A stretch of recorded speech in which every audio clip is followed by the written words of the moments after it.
Hello guys, welcome back to my YouTube channel. Election അടുത്തെത്തി. ഇലക്ഷനോടനുബന്ധിച്ച് നമ്മൾ കേട്ടുകൊണ്ടിരിക്കുന്ന കാര്യങ്ങളാണ് EVM ഹാക്കിംഗ്, VVPAT എന്നൊക്കെ. EVM മെഷീനുകളിലുള്ള വിശ്വസ്തത ഇപ്പോൾ നഷ്ടപ്പെട്ടുകൊണ്ടിരിക്കുകയാണ്.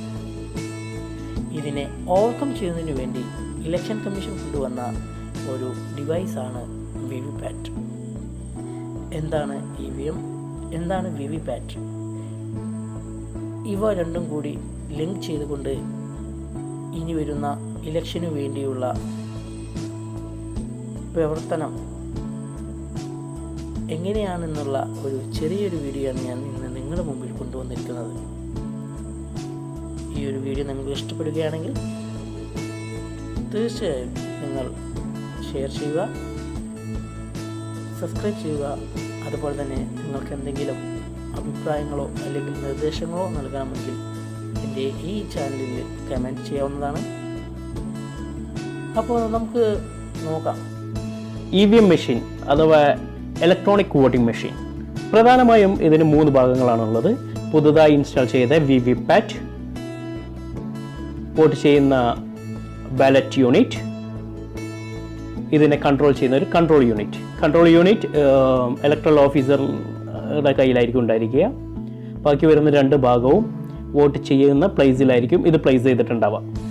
ഓക്കെ, വോട്ടർ എത്തുന്നതിന് തൊട്ട് മുൻപ് ഇലക്ട്രൽ ഓഫീസർ കൺട്രോൾ പാനലിലെ ഒരു ബട്ടണിൽ പ്രസ് ചെയ്യുന്നു. തുടർന്നാണ് വോട്ട് ചെയ്യേണ്ടത്. നമുക്ക് വോട്ട് ചെയ്യേണ്ട സ്ഥാനാർത്ഥിയുടെ നേരെയുള്ള ചിഹ്നത്തിൽ തൊട്ടടുത്തുള്ള ബട്ടണിൽ പ്രസ് ചെയ്യുക. തുടർന്ന് നമ്മുടെ VVPATൻ്റെ സ്ക്രീനിൽ ഒരു സ്ലിപ്പ്, നമ്മൾ പ്രസ് ചെയ്തിട്ടുള്ള സ്ഥാനാർത്ഥിയുടെ ചിഹ്നമടങ്ങിയ സ്ലിപ്പ് സ്ക്രീനിൽ തെളിഞ്ഞു വരും. ഇതൊരു 7 സെക്കൻഡ് വരെ അവിടെ നിൽക്കുകയും തുടർന്ന് VVPATനോട് ഘടിപ്പിച്ചിട്ടുള്ള സ്റ്റോറേജിലേക്ക് അത് വീഴുകയും ചെയ്യുന്നു. ഒരിക്കൽ കൂടി നമുക്കിതിൻ്റെ പ്രവർത്തനം വീക്ഷിക്കാം. ബട്ടൺ അമർത്തിയതിനു ശേഷം നമ്മുടെ സ്ഥാനാർത്ഥിയുടെ ചിഹ്നം എന്നതിനുള്ള ബട്ടൺ അമർത്തുന്നു. തുടർന്ന് VVPATൻ്റെ സ്ക്രീനിലേക്ക് ഒരു സ്ലിപ്പ് വരുന്നു. അതിൽ നമ്മുടെ സ്ഥാനാർത്ഥിയുടെ ചിഹ്നം, നമ്മൾ വോട്ട് രേഖപ്പെടുത്തിയ സ്ഥാനാർത്ഥിയുടെ ചിഹ്നം 7 സെക്കൻഡ് നമുക്ക് കാണാവുന്ന രീതിയിൽ ആ സ്ക്രീനിൽ തെളിഞ്ഞു നിൽക്കും. 7 സെക്കൻഡ് നമുക്കത് നോക്കി ഉറപ്പുവരുത്തിയതിന് ശേഷം ആ സ്ലിപ്പ് VVPATൻ്റെ സ്റ്റോറേജിലേക്ക് മുറിഞ്ഞു വീഴും. അതോടെ വോട്ടിംഗ് പൂർണ്ണമാവുന്നതാണ്. അപ്പോൾ നമ്മൾ ചെയ്ത വോട്ട് രേഖപ്പെടുത്തിയ സ്ഥാനാർത്ഥിയുടെ വോട്ട് വ്യക്തമായ സ്ഥാനാർത്ഥിക്ക് തന്നെയാണ് വീണതെന്ന് നമുക്ക് മനസ്സിലാക്കാൻ കഴിയുന്നു. ഇതാണ് VVPATൻ്റെ സ്റ്റോറേജ് ഡോർ. ഇത് സീൽഡ് ആയിരിക്കും. ഇതിലിപ്പോൾ ഇത് ടെസ്റ്റിങ്ങിന് വേണ്ടി വെച്ചതുകൊണ്ടാണ് ഇത് ഓപ്പൺ ആയി കിടക്കുന്നത്. ഈ ഭാഗം സീൽഡ് ആയിരിക്കും. ഇത് എന്നാണ് വോട്ട് എണ്ണുന്നത് അന്നായിരിക്കും ഈ ഭാഗത്തെ സീല് പൊളിക്കുകയുള്ളൂ. വോട്ട് നോർമലി നമ്മൾ വോട്ടിംഗ് മെഷീനിലായിരിക്കും രേഖപ്പെടുത്തിയിട്ടുണ്ടാവുക. അതിലായിരിക്കും ഇലക്ട്രൽ വോട്ടുകൾ എണ്ണുന്നത്. എന്തെങ്കിലും സംശയമുണ്ടെങ്കിൽ ഈ VVPATലെ സ്റ്റോറേജിലുള്ള VVPAT റെസിപ്റ്റുമായിട്ട് ഒത്തുനോക്കുന്നതാണ്.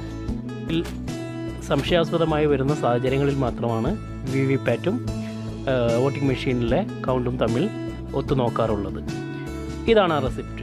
നമ്മൾ കുറച്ച് മുൻപ് VVPATൻ്റെ മോണിറ്ററിൽ തെളിഞ്ഞു വന്ന 7 സെക്കൻഡോളം അവിടെ നിന്ന് കണ്ടിരുന്ന റെസിപ്റ്റിൻ്റെ രൂപമാണ്. ഈ രീതിയിലായിരിക്കും ആ റെസിപ്റ്റ് ഉണ്ടാകും.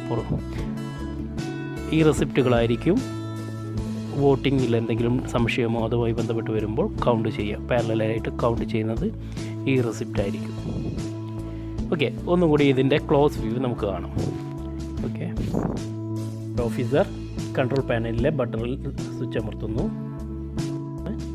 വോട്ടർ വോട്ട് ചെയ്യാൻ വരികയും അവർ ആവശ്യമായ സ്ഥാനാർത്ഥിയുടെ ചിഹ്നത്തിന് നേരെയുള്ള ബട്ടണിൽ സ്വിച്ച് അമർത്തുകയും ബട്ടൺ പ്രസ്സായി കഴിഞ്ഞാൽ അതിന് നേരെയുള്ള ആരോ മാർക്കിൽ റെഡ് കളർ കത്തുകയും അപ്പോൾ വോട്ട് രേഖപ്പെടുത്തിയെന്നറിയാം. അതിനുശേഷം VVPATലേക്ക് നോക്കിയാൽ VVPATൻ്റെ മോണിറ്ററിൽ നിങ്ങൾ രേഖപ്പെടുത്തിയ വോട്ടിൻ്റെ സ്ലിപ്പ് കാണാം. 7 സെക്കൻഡാണ് അതവിടെ നിൽക്കുക. അതിനുശേഷം അത് മുറിഞ്ഞ് സ്റ്റോറേജിലേക്ക് വീഴുന്നതുമായിരിക്കും.